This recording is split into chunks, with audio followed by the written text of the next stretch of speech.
Cuando tocamos el tema de la tipología, hablamos de una forma, una figura, ¿no? Un símbolo. Toca elementos de la cristología que nos ayudan para entender la revelación, cómo Jesús ha anunciado su venida por medio de símbolos, por medio de figuras, personajes, pero en especial la tipología que vamos a analizar tiene que ver con el tabernáculo.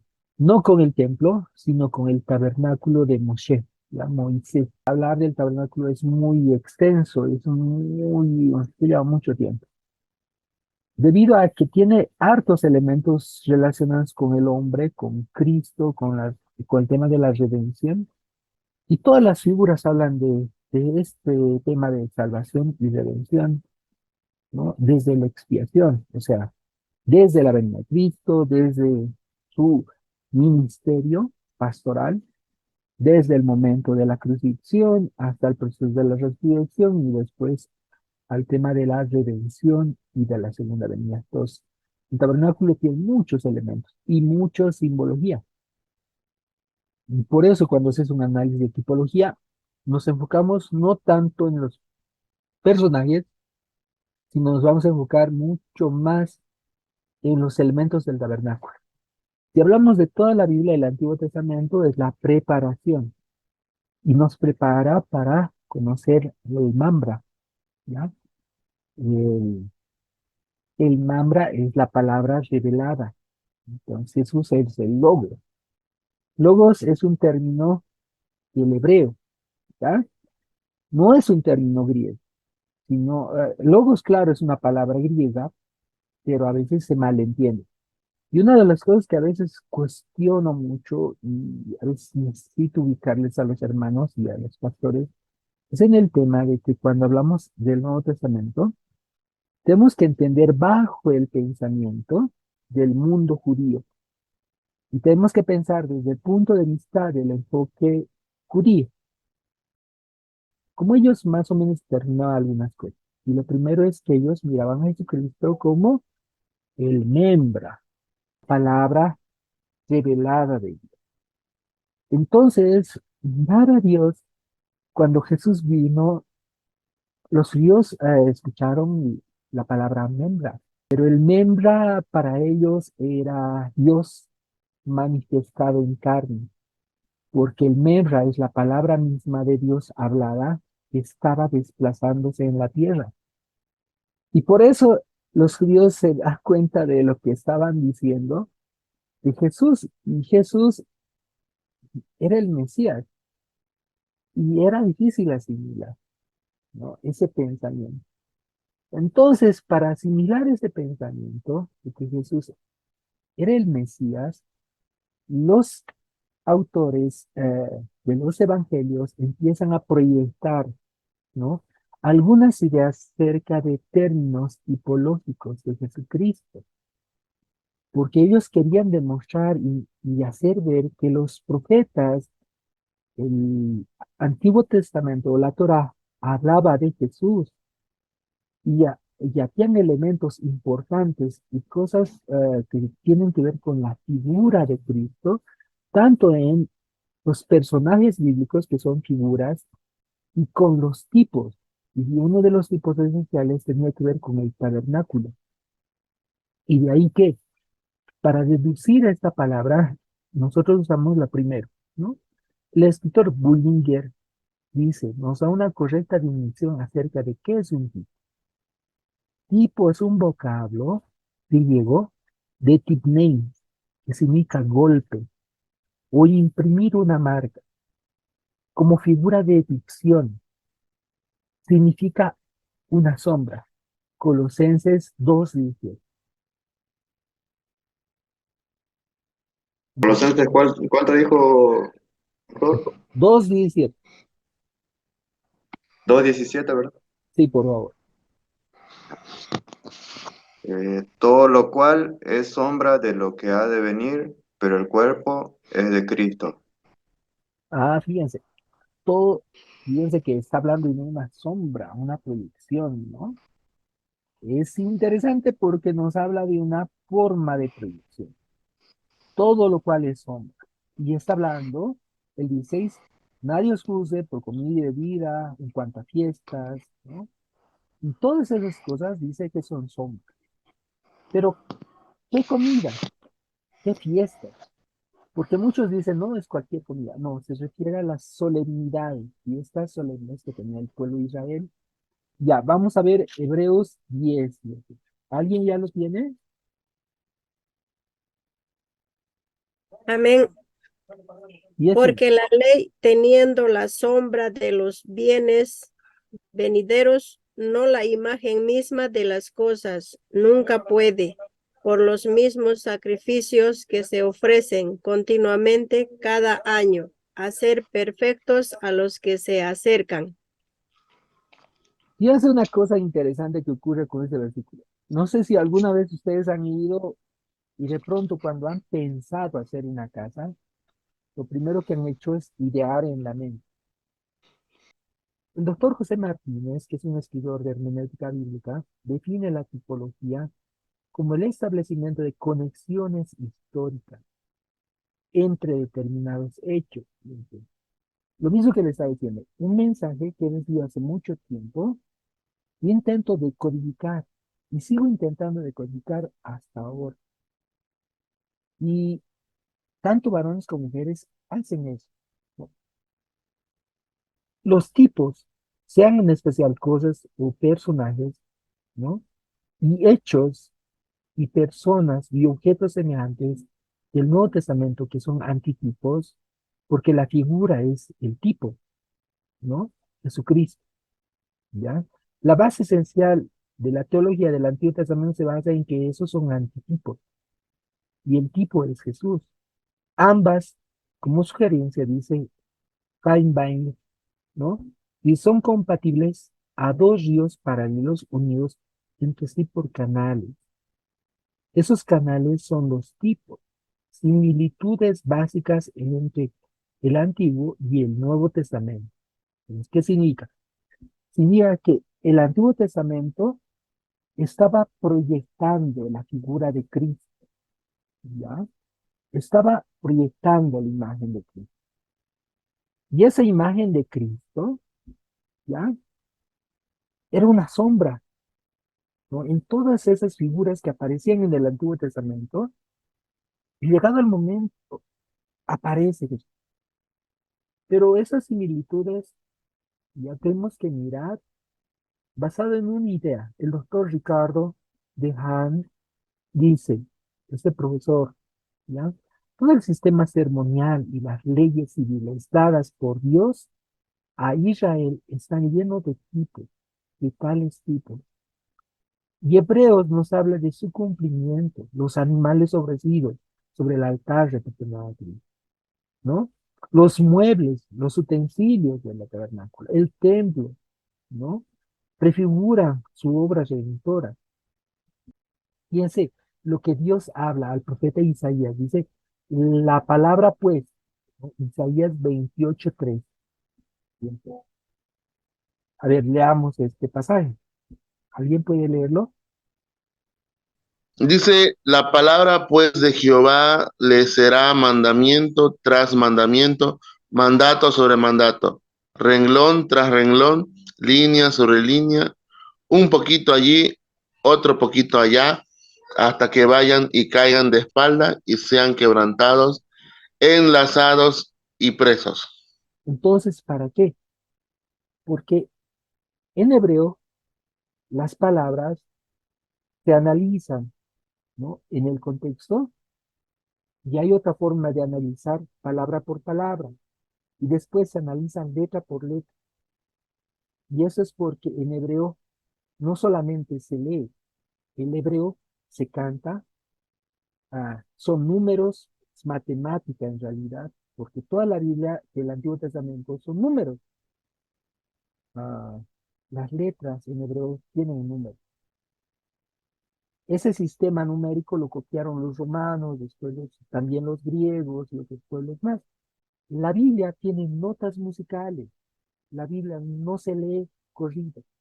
El Antiguo Testamento hacen una forma de cántico, cantan ellos. Entonces, el entender línea por línea, letra por letra, ayuda para entender mejor lo que Dios está queriendo hablar a su pueblo. Por eso el escritor Juan, ¿no? Jesús recoge una palabra de Jesucristo y él la coloca. Escudriñar las escrituras, ¿no? Escudriñar las escrituras. ¿Qué será escudriñar para nosotros? ¿Alguien me puede decir qué es escudriñar? Investigar, volver a leer, aprender. Fíjense, escudriñar, podemos entender muchas cosas de escudriñar. La palabra escudriñar se llama euronao. Es una palabra griega, por si acaso, que nos dice investiguen, ya, investiguen. Entonces, investigar las escrituras debería ser el pasatiempo del creyente, porque en ellas dan testimonio, dice, de mí. O sea, todo el Antiguo Testamento está hablando de Jesucristo.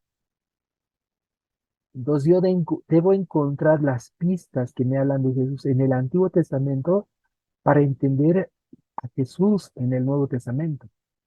Y muchos hermanos que hacen, o sea, prefieren evitar el Antiguo Testamento porque es mucho y prefieren leer solamente el Nuevo Testamento. Y se pierden harto, ¿no? O sea, ¿por qué? Porque investigar a Jesús en el Antiguo Testamento es todo un reto. Es un desafío bien grande. Pues yo debo encontrar a Cristo en todo el Antiguo Testamento y encuentro cosas hermosas de Jesús en el Antiguo Testamento.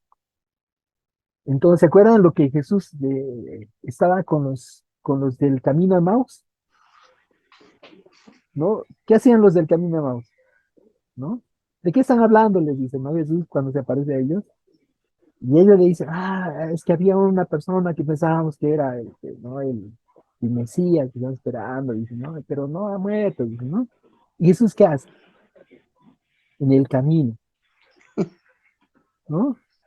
Fíjense, todo ese camino que puede haber sido muchas horas, Jesús empieza a, ¿no? Poco a poco explicarles desde el Antiguo Testamento, todo, lo que hablaba todos los profetas de él, ¿no? Y ellos en el camino atendiendo, ¿no? Llegado al momento cuando ya acaba de llegar al rumbo donde ellos realmente querían llegar, propósito, ¿no? De pronto desaparece y se dan cuenta que era Jesús. Y ahí dicen, pero él nos estaba explicando y se acuerdan, ¿no? Toda la enseñanza que les había dicho del Antiguo Testamento. Y cómo él se había mostrado en el Antiguo Testamento. Y dice, ese era Jesús, pues. Y les aclaró la idea, les dio luces. Entonces, los estudiantes del texto sagrado deben comprometerse a adquirir, dice, una base sólida para alcanzar una madurez espiritual. Porque dice, creciendo en el conocimiento de Dios. Y creciendo en el conocimiento de Dios tiene que ver con una lectura y estudio de la palabra, ¿no? Lectura y estudio. Y esa lectura y estudio tiene que ver con historia. Dios nos ha dado a conocer a Jesucristo como una clave de la historia y un proceso histórico, cómo se ha ido formando en el pueblo el pensamiento del Mesías, ¿no? Y cómo el pueblo de Dios estaba esperando al Mesías y los que no entendían, ¿no? No habían prestado atención al estudio y la lectura, no se dieron cuenta que Jesús había llegado. Pero los que habían prestado atención a Jesucristo en la historia, se dieron cuenta que el Mesías estaba ya ahí, presente. Primera Corintios, capítulo 10, versículos 6 a 11, ¿ya? Primera Corintios 10, 6 al 11. ¿Alguien, por favor, lo tiene? Estas cosas sucedieron como ejemplos para nosotros, para que no seamos codiciosos de cosas malas como ellos codiciaron. Estas cosas les acontecieron como ejemplos y están escritas para nuestra instrucción, para nosotros, sobre quienes ha llegado el fin de las edades. Fíjense, dos cosas, ¿no? Interesantes. Dos veces repite ejemplo, que es tipo, ¿ya? Tipo. Y lo mismo, dice, sucedieron como ejemplo para nosotros. Y acontecieron como ejemplo.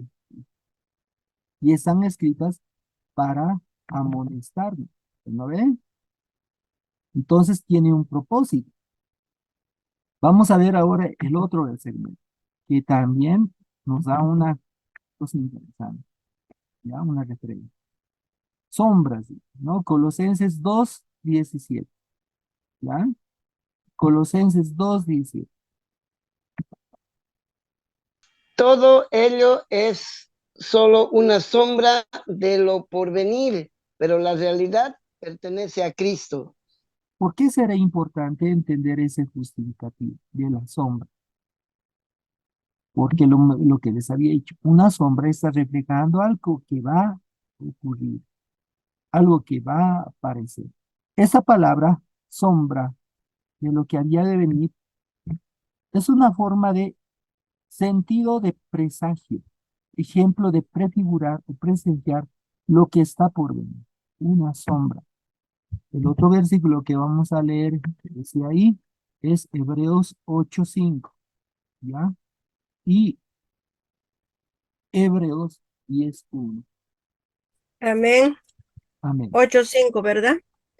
Sí, por Los favor. cuales sirven a los que es figura y sombra de las cosas celestiales, como se le advirtió a Moisés cuando iba a erigir el tabernáculo, diciéndole, mira, haz todas las cosas conforme al modelo que se te ha mostrado en el monte.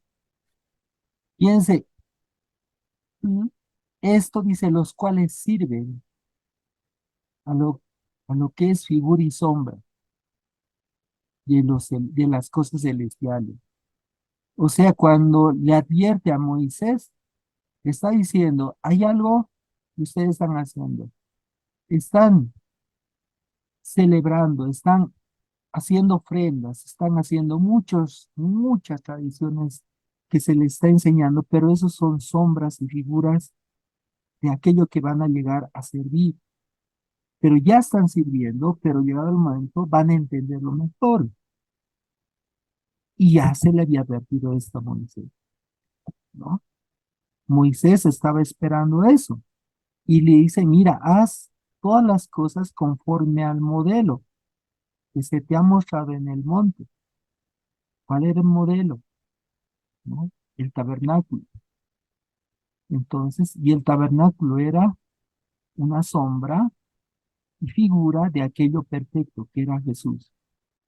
Y los elementos decorativos están presentes dentro de toda la historia de Israel, todo el Antiguo Testamento. Se está enfocando como una luz proyectando la figura de Cristo. Esto tiene que ver como un modelo. Hechos 7:44. En el desierto, nuestros padres tenían el tabernáculo del testimonio como lo había ordenado Dios, quien ordenaba a Moisés que lo hiciese según el modelo que había visto. Tipo, figura o ejemplo o modelo. Entonces ellos habían visto un tipo, ¿no? Que ya Dios había ordenado, anticipando aquello que iba a pasar. Entonces, fíjense que tenían ellos muy presente todo eso. Entonces, cuando miramos todo el Antiguo Testamento, tenemos que mirarnos y darnos cuenta a qué ellos estaban refiriendo. Entonces, llegado el momento, cuando miramos a los personajes, esos personajes nos hablan de un plan de redención. Y de ahí que los indicios se clasificaron en personajes, eventos históricos y ceremoniales. Dentro de los personajes los vamos a ir analizando esta noche un poquito.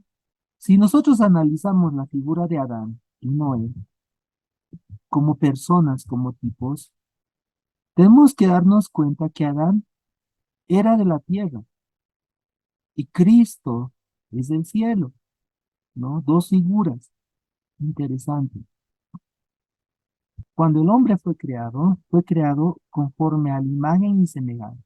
Salma y demot, que son dos palabras interesantes porque hablan de una forma que tiene que ver con emociones, sentimientos, tiene que ver con cierto tipo de atributos, estar por encima de algo. Por eso le dijo, sea Señor, se enseñoreará sobre las bestias, sobre las aves, sobre todo lo que hay en la tierra, para que guarde y sea Señor de la creación. Y Dios estaba por encima de él. Y él, ¿debido a qué? Debido a que Dios le dio el soplo de vida. Él era imagen de Dios. En perfección, creado. Entonces, ¿qué le pasó al hombre? O sea, él podía comunicarse sencillamente con toda la creación. Y en la figura de Cristo, ¿qué ocurre?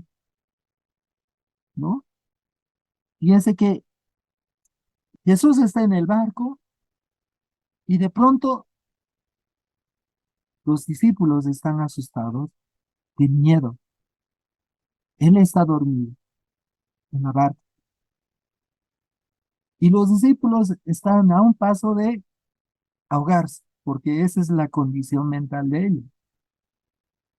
Y en su desesperación le hacen expresar a Jesús. ¿Y qué ocurre? Jesús hace callar a los vientos y los vientos le obedecen, ¿no? Y todo entra en calma.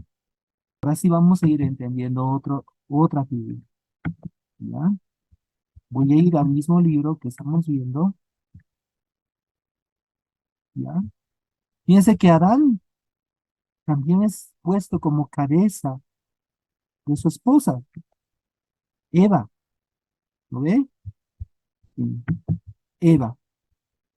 En Génesis, Dios le da la posibilidad, ¿no? De que él sea la cabeza de su esposa. Porque Dios tomó a Eva del costado de Adán, ¿no? Y esa figura, tomar del costado, les había dicho que tiene que ver con que Adán es el tabernáculo, es la casa, ¿ya? La figura del primer hombre.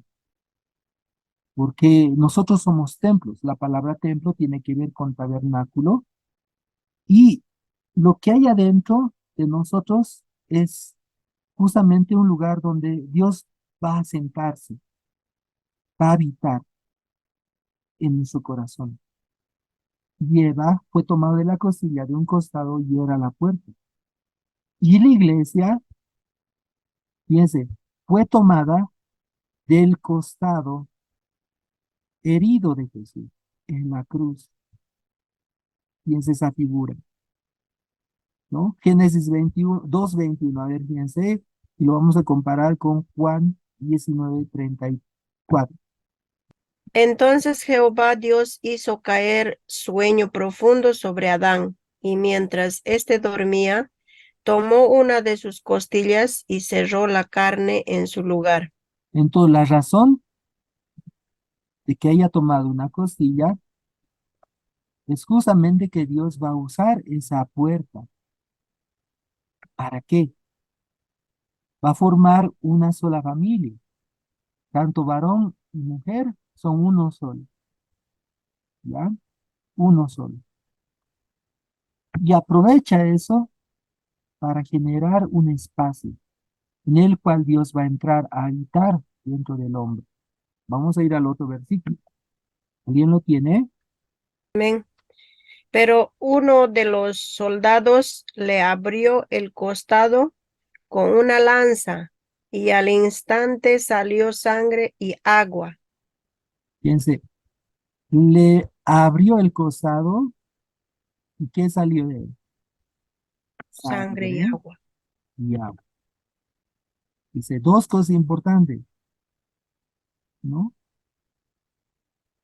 Sacrificio tiene que ver con la sangre de Cristo y el agua es una figura de palabra, ¿no?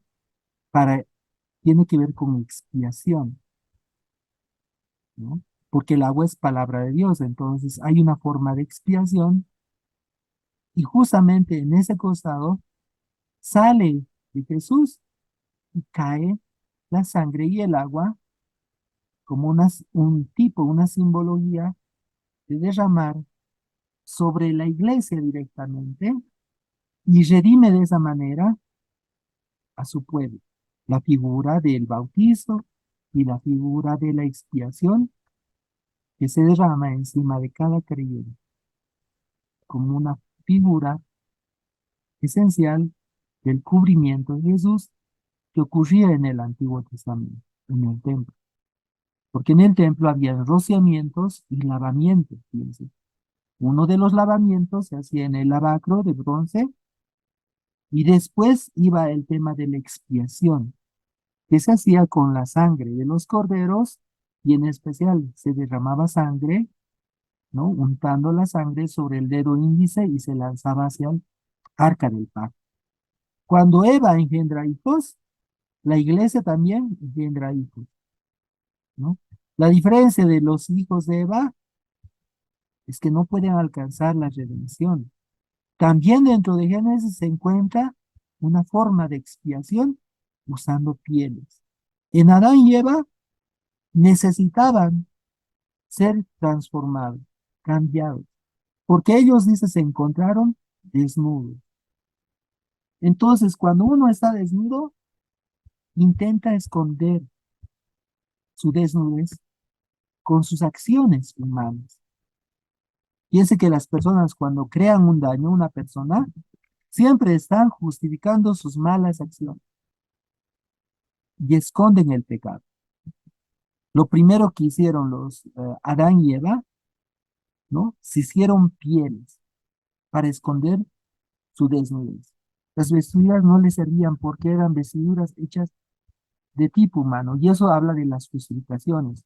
Cuando uno peca, intenta justificarse con palabras suyas, pero no hay justificativo para la maldad, para el pecado. Lo único que queda para nosotros es aceptar que hemos pecado y pedir perdón. Y por eso en la iglesia es muy importante que cuando nosotros miramos el pecado de un hermano, el hermano si intenta justificarse, no sirve. Debemos nosotros hacer que la persona que tiene pecado o está viviendo en pecado, ¿no? Acepte su pecado y lo confiese y no lo justifique, no lo cubra. Porque muchas veces cuando una persona intenta justificar su pecado, no recibe perdón. Nunca recibe perdón. Pero cuando esa persona confiesa su pecado, hay perdón de pecado. La diferencia de eso es que en Cristo nosotros somos justificados por el Señor. ¿Y qué es lo que ofrece el Señor para justificar? El Cordero inmolado. El Cordero que quita el pecado del mundo, que tanto se anuncia en el Antiguo Testamento, estaba hablando de ese Cordero por medio de las fiestas solemnes, ¿no? Y ese Cordero aparece. Y ese Cordero nos da nuevas vestiduras. Dentro de esa tipología, vamos a irnos un poco más allá. A Noé, que está hablando de un tipo de redención que tiene que ver con una tragedia que va a ocurrir adelante. Y de pronto Noé es exhortado a construir un arca. Dios le hace un llamado y le anuncia lo que iba a venir. Él construye esta arca. Piense que nosotros igual tenemos un lugar, un arca. Esa arca es Cristo. La palabra calafatear, combrear, piense la palabra hebrea, ¿ya? Que es cofer. Cofer tiene que ver con la palabra cubrir, cubrir. Entonces, cubrir por dentro, bayit, la casa, ¿no? El pacto, ese lugar. Va a ir a establecer Dios un pacto, pero va a haber un cubrimiento por dentro, por fuera. Para Dios era muy importante que el creyente sea cubierto. ¿Cómo lo cubre? ¿Se acuerdan? Por dentro, por fuera. ¿Cómo lo hace por fuera? Con la sangre de Cristo, pastor. Ah, eso llamamos santidad. Con su Espíritu Santo. Bien. Pero tiene que ver el Espíritu Santo, pero tiene que ver la palabra more en abundancia en vosotros. La palabra tiene que inundar y cerrar todo espacio dentro de nuestra vida espiritual y nos debe cubrir para el tiempo final, para ser cubiertos Entonces, por fuera y por dentro. por- ¿Amén? ¿Sí? lo que usted dice es la palabra nos debe cubrir por dentro, pastor, por Claro, dentro y por fuera de la sangre de Cristo. claro. Ambas cosas Amén. trabajan, porque por un lado estamos santificados y por internamente Dios está santificándonos con su palabra. Amén, pastor. Amén. Nos está cerrando los espacios. Está cerrando los espacios que pueden, o sea, nos está purificando por dentro, nos está santificando. Hay una santificación progresiva, constante de la palabra.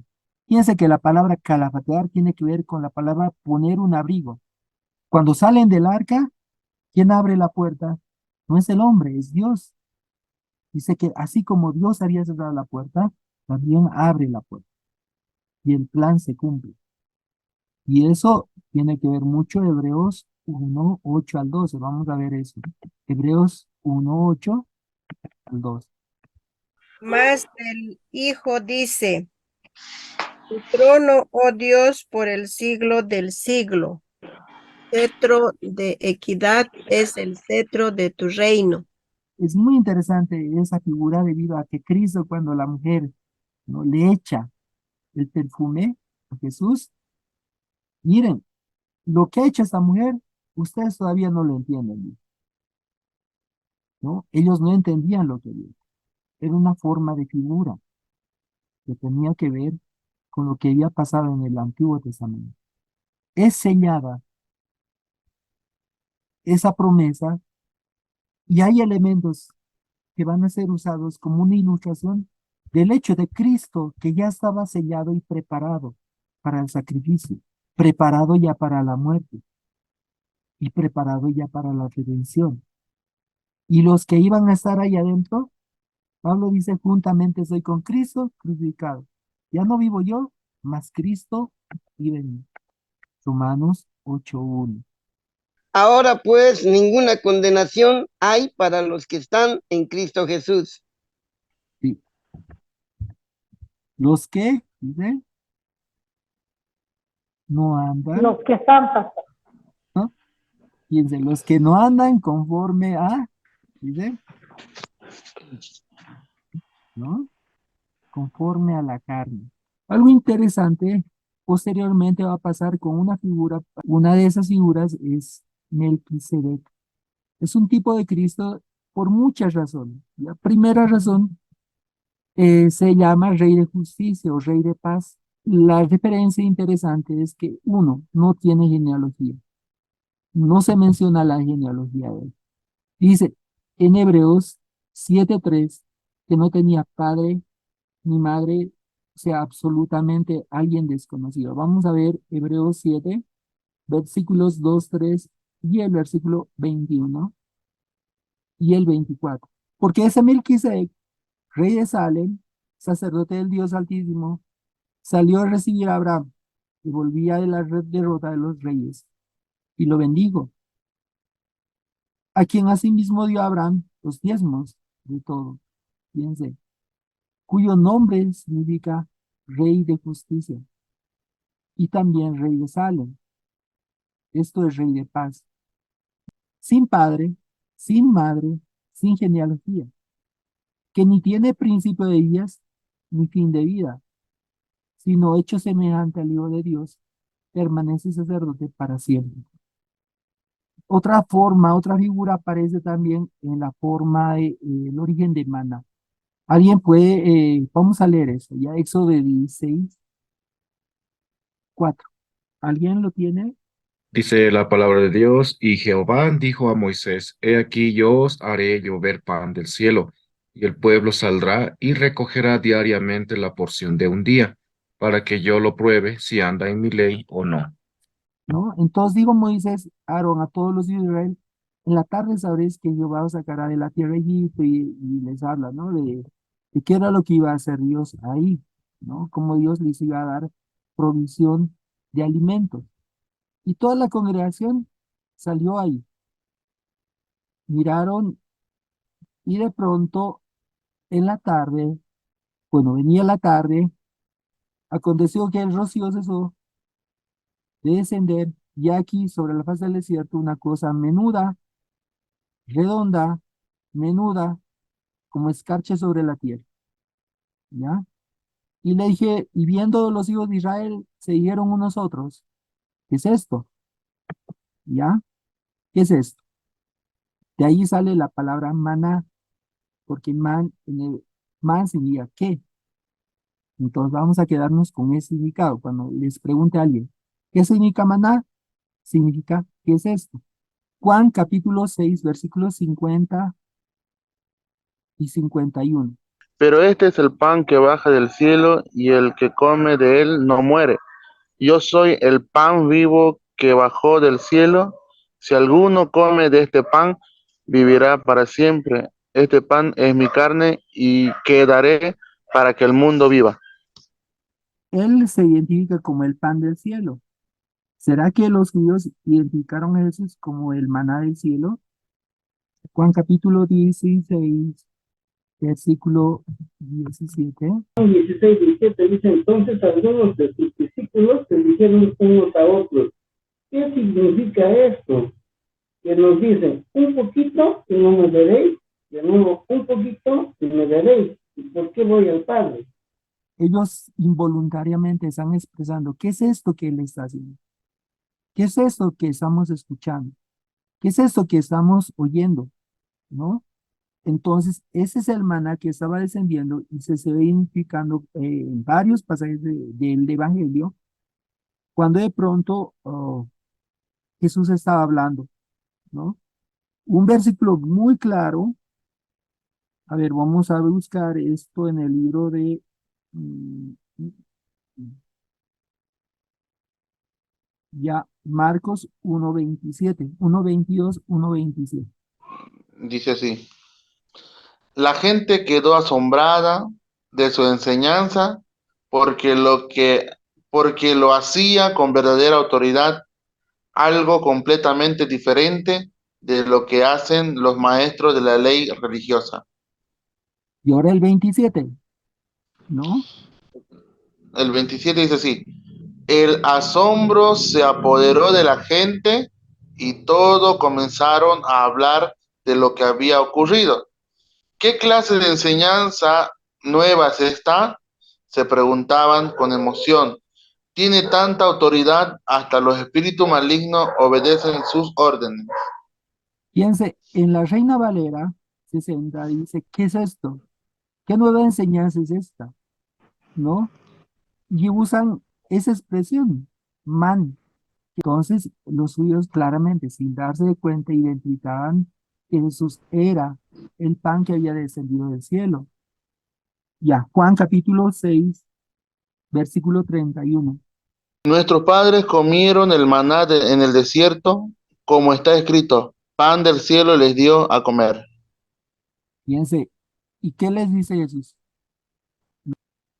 De cierto os digo, no os dio Moisés el pan del cielo, mas mi Padre os da el verdadero pan del cielo. Fíjense, hasta ese momento los judíos habían dicho, no, nosotros hemos comido pan del cielo en el desierto, y no, es incorrecto. El pan que ustedes han comido no es el pan del cielo, ¿no?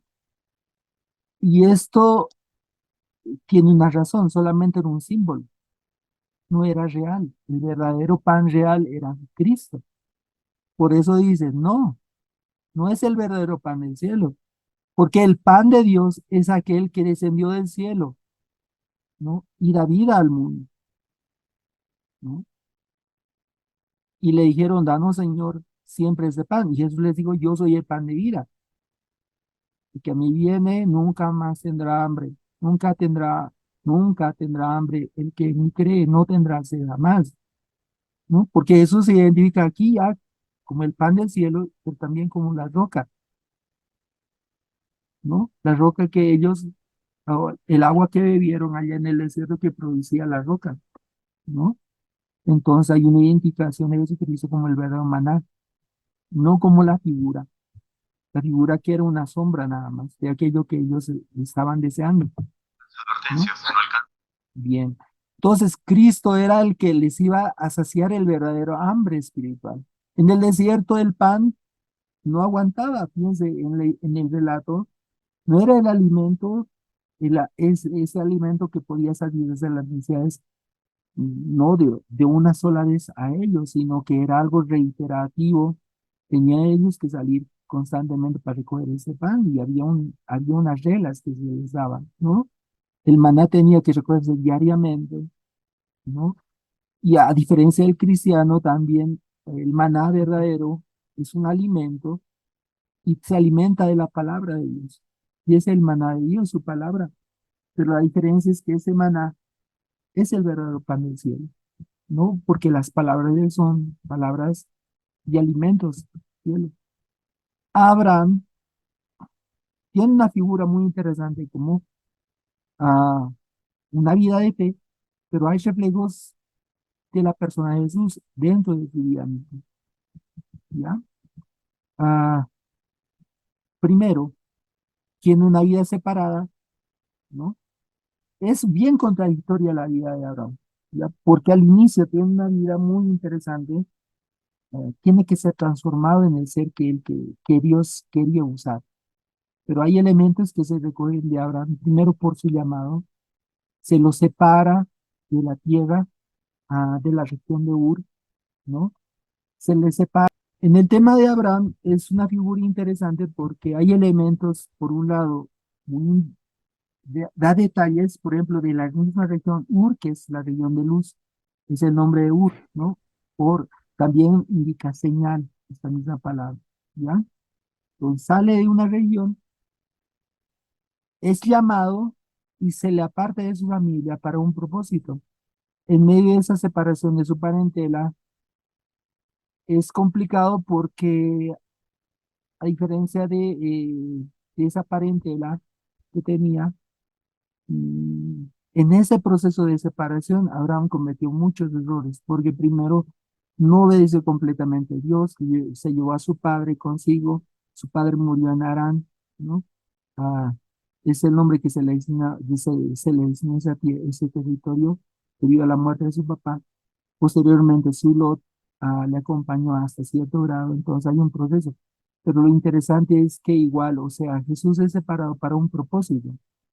Isaac, desde el día del nacimiento, es un nacimiento diferente, porque siendo Abraham de edad avanzada, ya dice, ¿no? Claramente, una edad muy avanzada, prácticamente en el relato de Génesis, cuando habla de Sara se ríe sencillamente por algo, una acción sobrenatural que Dios iba a hacer, pero para ella entra en duda, claramente. ¿Por qué?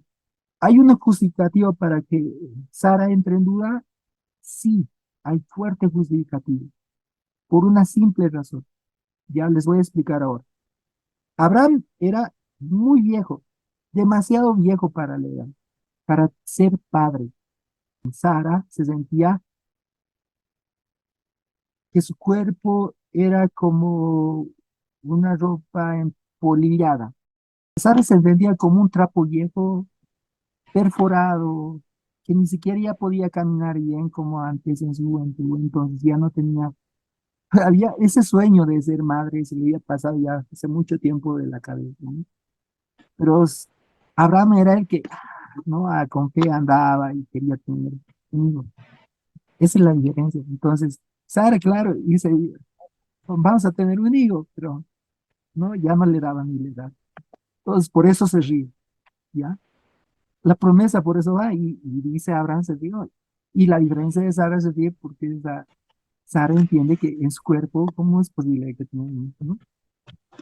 Y de ahí la pregunta, ¿hay algo imposible para Dios? en esa misma figura, ¿no? Su padre entregó un sacrificio, ¿ya? Un sacrificio que es pedido, hay dos figuras, ¿ya? En el pacto. Una figura previa de un pacto que se hace en el cual él se queda dormido y de pronto una llama de fuego pasa en medio de los animales, ¿no? Y es un pacto unilateral, en el cual, porque en ese pacto que se hacía tradicionalmente en el mundo judío, o en el mundo, perdón, no era judío todavía, era el mundo ah, de Medio Oriente, en las regiones de Canaán, era muy común que pase un hombre y un hombre y otro hombre, ¿no? Con el que hacían un pacto y ambos pasaban por medio de los animales divididos, ¿ya? Y eso era un pacto. En ese caso, Dios hace que Abraham se duerma y Dios pasa él solo, porque es un acto de compromiso con él mismo. Y Dios se compromete con traer una bendición a Abraham.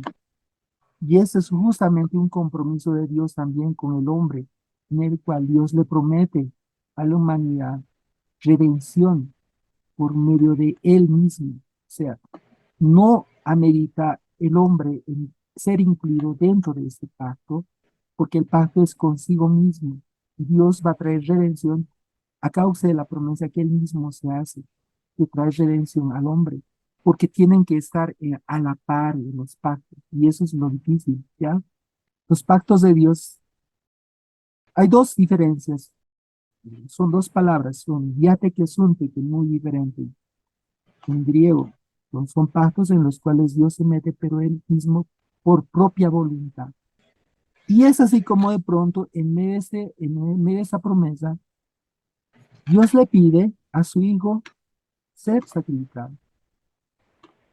Y Abraham obedece la voz de Dios. ¿Por qué le pide ser sacrificado? Sencillamente porque Abraham necesitaba ser perfeccionado, tenía que ser padre de multitud, padre de la fe. Y ese sacrificio ameritaba una respuesta inmediata de Abraham. Hasta ese momento Abraham era todavía terco, había cometido muchos errores en su vida. Primero, los errores que cometió, llevar a su padre, luego llevar a su sobrino, luego otro error que cometió es llegado el momento cuando se fue con la esposa de pronto dijo, no es mi esposa, ¿de quién será? Es una hermana mía, y mintió a dos reyes. Si ustedes miran al rey de Agar y en Egipto también mintió, ¿no? La primera vez le mintió antes de que Sara quedara embarazada. La segunda vez fue cuando ya Sara, ¿no? ya tenía un hijo. Entonces, fíjense que Abraham era terrible. Entonces necesitaba ser perfeccionado en su corazón para ser padre de la fe. La segunda, esa obediencia iba a transformar la mente de Abraham, porque iba a ser obediencia hasta la muerte. Y en esa figura Jesús fue obediente hasta la muerte. ¿Ya? Filipenses 2:8 nos dice que Jesús fue obediente hasta la cruz, ¿no? En la figura de Isaac se encuentran dos cosas. Él le hizo cargar el leño, la leña, las maderas que iban a llevar para el altar. Cristo lleva l- la cruz misma al Calvario, en el Gólgota, ¿no? En nuestra región, ¿no? Hay una figura en el cual Isaac, al ver sido colocado en el altar, no muere, ¿no? Porque Abraham tenía la fe de que si lo iba a matar, lo iba a recibir en vida. Entonces tenía una esperanza de redención ahí. Pues, sabía y había conocido que Dios era todopoderoso y podía levantar a su hijo de la muerte. Entonces, él lo hace y estaba dispuesto a matar a su propio hijo. En cambio, Jesús fue llevado a la muerte y resucitó para gloria, después de haber cumplido su propósito. Piense que Isaac no hizo una acción de grito, no murmuró, no se opuso contra aquello que su padre estaba haciendo. Y lo mismo Cristo, o sea, no se opuso, ¿no? tampoco murmuró. En esa misma acción de obediencia, Isaac, cuando llega el momento, se casa, ¿ya? Con una mujer que no fue escogida por él mismo, sino que fue una elección que Dios permitió ser llevado a una mujer que era de su propia casa, ¿no? Que era Rebeca. En la designación de Isaac como novio, ¿no? Es traída la mujer a Isaac. En el caso de Cristo, también es colocado como el novio y la iglesia es traída por medio del Padre a los pies de Cristo, ¿no? Para que exista un desposorio, una unión que se ratificaría en la cruz del Calvario, ¿no? Y ahí viene la redención del esposo. En otras figuras más que van apareciendo, José es primero amado por su padre, al igual que Cristo es amado por su padre. La diferencia de José es que José tiene una visión clara. José es el favorito entre sus hermanos. Una señal interesante de la señal o el pacto es el uso de colores, ¿ya? Ustedes van a ver el arco iris en el arca, cuando el diluvio acaba, hay una señal de arco iris. En el uso en la simbología que va a aparecer en el tabernáculo, hay una dimensión, una gama de colores, en especial en el pectoral, que ya va a aparecer y vamos a explicar eso más adelante. José, la ropa que está usando es una ropa que su padre Abraham le preparó de colores, ¿ya? Y en ese diseño, ¿no? Crea de alguna manera un cierto odio crea un cierto odio de sus hermanos, porque miraban a José como el hijo favorito, y sus hermanos lo aborrecían bastante a José. El aborrecer es un término que se usa, no le deseaban shalom, ¿ya? Shalom es el término paz. El no desear shalom a alguien significa desearle la muerte, pero más que eso es decirle a esa persona que si te, si te das la vuelta, yo te voy a clavar un puñal en tu espalda. Eso es lo que ellos le deseaban a José. Esperaban traicionarle a José cualquier rato, cualquier momento. Y una de las cosas que aparece es que de pronto José, mientras va creciendo, José es sincero con su padre y va aclarando muchas dudas, y una de las cosas que revela de sus hermanos es el comportamiento que ellos tenían. Jesús, ¿qué hace cuando llega a este mundo terrenal?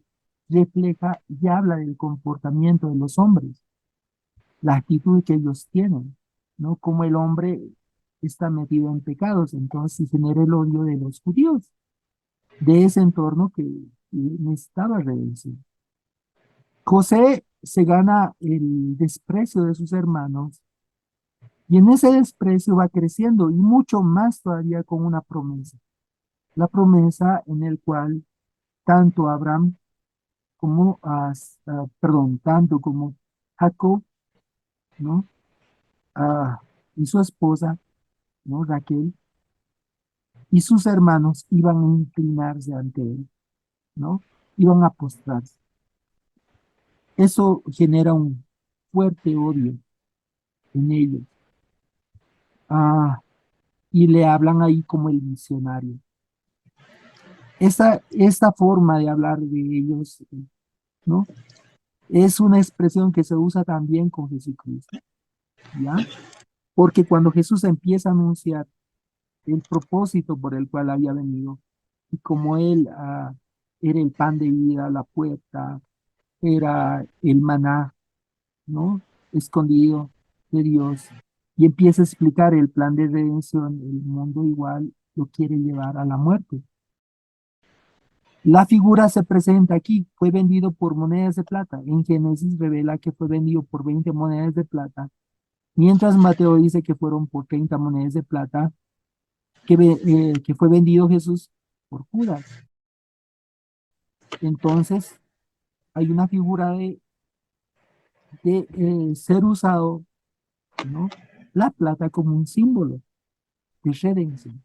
Cuando veamos los elementos del tabernáculo, los elementos del templo, ¿no? Del tabernáculo de Moshe, ¿ya? Ahí les voy a explicar qué significa plata. En esa obra de redención, los hermanos le lanzan, le quitan la ropa, le mienten a su padre, ¿no? Y lo esconden, mientras José es llevado al desierto. Y ahí se cumple parte de la obra de Dios, ¿no? Él fue entregado por sus hermanos, aunque él no había cometido pecado alguno. Y José también le pasa lo mismo, no había hecho nada en contra de sus hermanos y fue llevado a ser vendido por ellos. También José es acogido entre los gentiles y de los gentiles toma una esposa. Fíjense. Y una de las figuras que aparece dentro de eso también es que Jesús, ¿no? Al no ser tomado dentro de la familia del mundo judío, su enfoque de redención hace que él se acerque a los gentiles y de ahí toma una esposa, recogiendo un pueblo redimido entre judíos y gentiles que van a escuchar el llamado de Dios, ¿no? Y es de pronto un pueblo, los gentiles, que escuchan ese llamado con mayor claridad, ¿ya? Entonces sí hay una figura interesante de José y de la redención. Una figura que también se menciona es importante cuando Jesús es revelado a sus hermanos, como cuando se esconde de sus hermanos y de pronto se revela como el hermano que ellos habían vendido. Esta figura va a aparecer posteriormente cuando Jesús regrese, ¿no? Es una figura muy clara del momento en que todo ojo lo verá. Los judíos que lo llegaron a crucificar verán al Hijo, dice, ¿no? Verán a aquel que habían crucificado. Entonces sí hay una figura de ese tipo. Lo otro que también se encuentra es que Abraham no, perdón, Jacob o Israel se le pide que baje a ver a su hijo. Jacob baja con miedo, ¿no? Y José se arrima hacia su padre, y en medio de esa bendición que va hablando Jacob, Israel, hasta ese momento, dice una bendición muy interesante a José, ¿ya? Vamos a leer justamente esta bendición para entender lo que había pasado con Israel, ¿ya? Vamos a irnos a Génesis 49:22. Dice, rama fructífera es José, ¿ya? José. Esa palabra José es un equivalente a Yeshua, ¿ya? Yosef, ¿ya? Yeshua. Dice rama fructífera, ¿ya? Rama fructífera. Entonces, lo usa la palabra peri. Es una frase que da frutos, bastantes frutos. Y es la figura de Jesús, ¿ya? Fíjense que Jesús es una rama. Él dice, yo soy la vid, vosotros los pámpanos, ¿ya? ¿Dónde está la vid? Rama fructífera junto a una fuente. Jesús es la fuente de vida. Dice, cuyos vástagos se extienden sobre el muro, dice, ¿no? ¿Ya? Cuyos vástagos se extienden sobre el muro. Cuando hablamos, por ejemplo, del muro, tiene que ver con la palabra shur, y la palabra shur es pared, lo que circuncida a una pared, ¿ya? Esa pared a veces tiene que ver con laderas, entonces algo que se extiende hasta los límites, más o menos da una figura de este. Dice, le causaron amargura, ¿no? Le asetearon, ¿ya?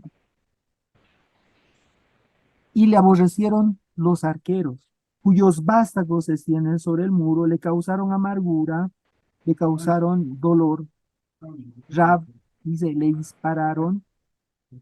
Fíjense que a Jesús, cuando llega el momento, a él le insultaron, le asetearon con palabras, ¿no? Le aborrecieron,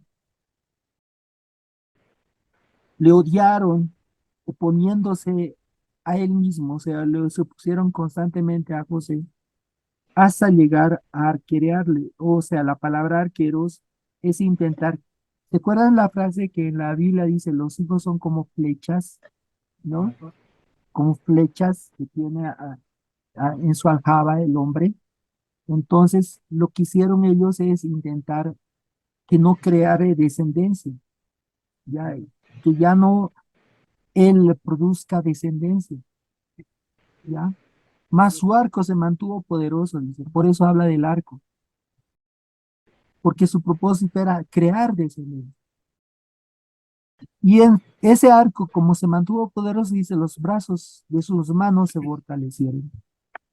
Y por sus manos, dice, por las manos del fuerte de Jacob. Entonces, esto habla ya de Dios Todopoderoso, porque la palabra fuerte es Abir. Tiene que ver esto con una expresión, Ab es padre, y es Ir, es una unión de palabra que significa camino, la fuente por el cual tenía origen, su fortaleza. Y Jesús mismo dice, las palabras que yo hablo no son mías, sino son del Padre que me envió. Es la fuente, por el nombre del pastor, la roca de Israel. ¿Quién era la roca? Era Cristo mismo. Era el pastor. Dice, por el Dios tu Padre, el Dios omnipotente, el cual te bendecirá, el cual te ayudará. Y usa unas frases, ¿no? Primero, por el Dios de tu Padre. Piense, ¿quién es el Padre de José? El Dios omnipotente. Él le ha bendecido. Dice, con bendiciones de los cielos de arriba, con bendiciones del abismo de abajo, con bendiciones de los pechos y del vientre. Si yo hablo de estas figuras, entonces un poquito van a entender mejor. Y dice, las bendiciones de tu Padre, ¿no? Vuelve a repetir, ¿no? ¿Quién es el Padre, José? Dios eterno.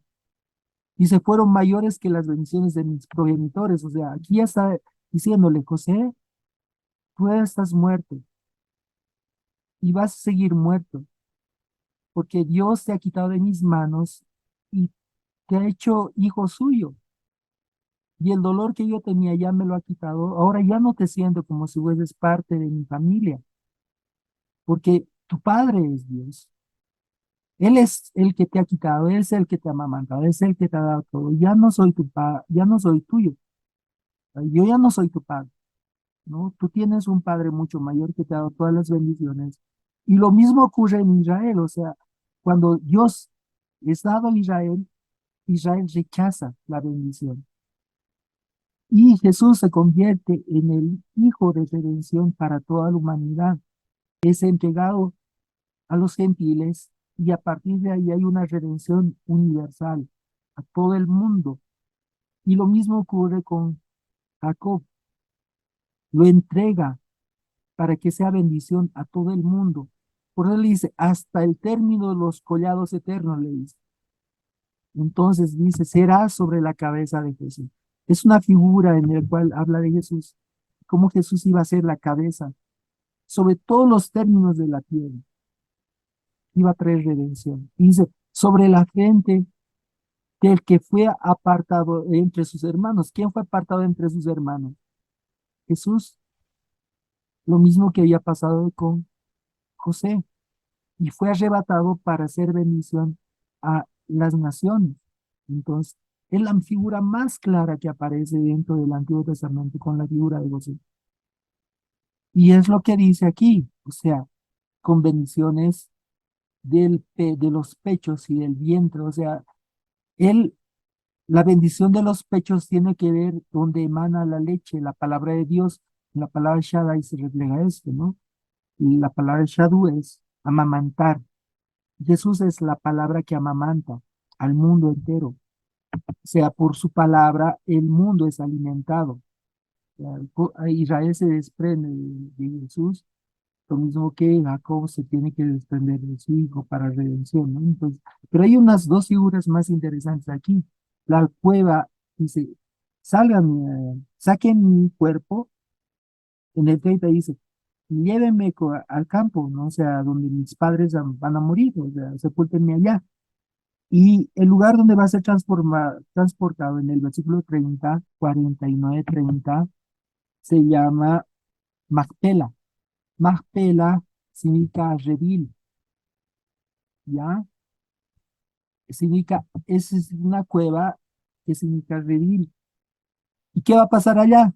Van a sepultar, ¿no? Al padre, a José y a su familia. Y nosotros somos juntamente sepultados con Cristo.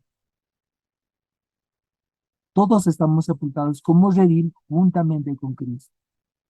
Moisés, cuando miramos a un tipo de Jesucristo, lo miramos como una figura muy clara en varios de los elementos. Primero, es en su forma de nacimiento. Recuerden que Moisés es tomado de las aguas. Cuando miramos a Moisés ya, aparece justamente en ese evento, ¿no? Donde hay una interferencia de Satanás, haciendo todo lo posible para que el pueblo no crezca. Y ahí nace en un tiempo oportuno Moisés. Moisés que de pronto aparece en medio de las aguas, rescatado y en un pequeño cesto recubierto por brea. Y la palabra brea tiene que ver con cubrir, expiación. Y ese canastillo que es lanzado al agua es recogido por la hija de Faraón, ¿no? Entonces, fíjense, porque es de pronto tomado de las aguas, acogido al mundo y de pronto se convierte en una figura, un líder que va a liderizar al pueblo de Dios. También el fin de Moisés es el mismo de Jesucristo.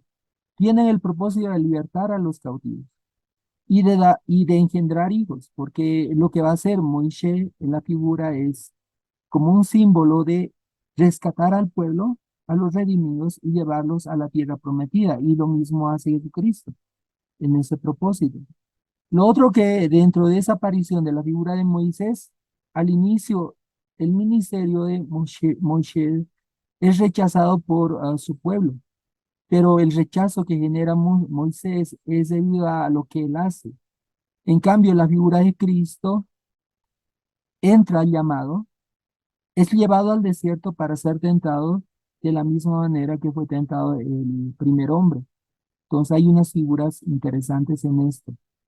También en ese rechazo, Moisés de alguna manera escoge una esposa gentil y la figura de Jesucristo, o sea, al ver rechazado o ser rechazado por Israel, él opta por tomar a una esposa nueva y ahí dice, fue llamado por los que no me buscaban, se cumple una profecía también. Ahora vamos a ver otros elementos dentro de esas figuras.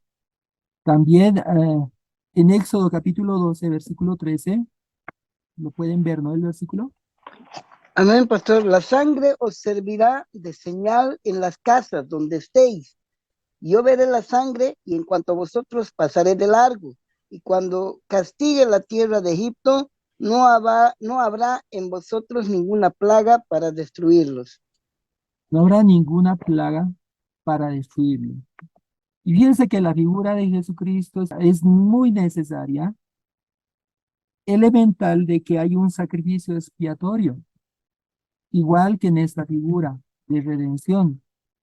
Fíjense, primera Pedro capítulo 1, versículo 18, sabiendo que fuisteis rescatados, dice, de vuestra vana manera de vivir, la cual recibisteis de vuestros padres, no con cosas corruptibles como oro y plata, sino, dice, ¿con qué? Con la sangre preciosa de Cristo, como del Cordero sin mancha y sin contaminación. Y usa la palabra ya destinado desde antes de la fundación del mundo, pero manifiesto en los posteriores tiempos por amor a vosotros. Entonces, la necesidad de una expiación era importante, y la expiación que ocurrió en el desierto, en Egipto, por medio de la Pascua. Ahora, fíjense que el uso del dintel también es una figura de Cristo. Ellos tenían que tomar al cordero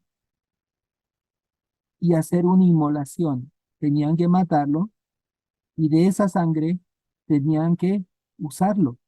Ese animal tenía que ser sin defecto. Dice macho de 1 año, tomado de las ovejas y de las cabras. O sea, tenía que ser elegido. Y tenían ellos que esperar un tiempo. Tenían que inmolarlo toda la congregación del pueblo de Israel entre las 2 tardes. Y iban a tomar la sangre y la iban a poner entre los 2 postes. De ahí viene la palabra mesusa, ¿ya? O mesusa. Entonces la palabra mesusa es justamente postes, que significa pilares, postes de la puerta, pero viene una raíz hebrea que significa, como dice, llenura de pecho. ¿A qué se refiere llenura del pecho? O la palabra conspicuo. A ver, ¿quién sabe qué significa conspicuo? Les voy a dar una idea, ¿ya? Significa alguien que goza de gran prestigio. Cuando hablamos de alguien conspicuo, estamos hablando de alguien ilustre, de alguien sobresaliente. La figura de 2 postes habla justamente de la cruz, porque habla del pacto. Hablan de 2 postes, 2 maderos, o sea, unos cruzados. En aquí igual, o sea, dos postes habla de una entrada. Y Jesús habla de que Él es la puerta. Y dice, y en el dintel de las casas, ¿no? Y en el dintel, dice, ¿ya? Y usa una palabra igual, ¿ya? Que es colgar. Viene de colgar, que es mashkov. Hablo de 2 postes, que es la figura de una cruz y es la figura del pacto. Y hablo del dintel, que significa colgar. ¿Quién fue colgado en un madero, en medio de 2 postes? Jesucristo. ¿Qué va a pasar? Los que van a derramar la sangre en esos postes. O sea, Jesús ha derramado la sangre en la cruz y es la figura. Es colgado en el dintel. Igual aquí. Es colocado en los 2 postes o en la cruz y en el dintel y derrama la sangre. ¿Y qué se hace con su carne? Dice, de las casas en que lo han de comer, el cordero es comido. Y aquella misma noche comerán la carne asada al fuego. Jesús mismo habló de la figura, ¿no? Comer su cuerpo. Fíjense que no es raro, es bien interesante. Jesús dijo, aquel que no come mi cuerpo y bebe mi sangre, no puede participar del reino de Dios. Y habla la figura de panes sin levadura, que son panes de propiciación. Jesús la figura, el pan, y no hay contaminación en él. Jesús habló de una figura, dice de la levadura, ¿no? ¿Qué era la levadura para Jesucristo? Cuando él explica de los fariseos, ¿no? Les dice, tengan cuidado de la levadura de los fariseos. Les dice.